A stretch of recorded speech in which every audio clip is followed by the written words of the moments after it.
Hello friends, tomato వెల్లుల్లి కారం ఎలా చేయాలో చూసేద్దాం. ముందుగా దీనికి కడిగి పెట్టుకున్న 5 టమాటాలని తీసుకోవాలి. ఈ టమాటాలని చిన్న ముక్కలుగా తరిగి పెట్టుకోవాలి.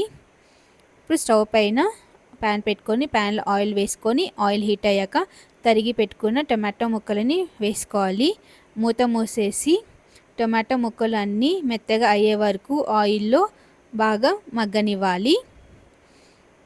ఇప్పుడు ఒక మిక్సీ జార్లోకి వెల్లుల్లి, కొంచెం కొబ్బరి పొడి, తగినంత కారము, తగినంత ఉప్పు వేసుకొని గ్రైండ్ చేసుకోవాలి.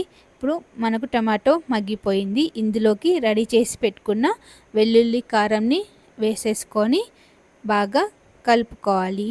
అంతే, ఇప్పుడు టమాటో వెల్లుల్లి కారం రెడీ అయిపోయింది. ఫైనల్గా ఇందులోకి కొత్తిమీరని వేసేసుకోవాలి.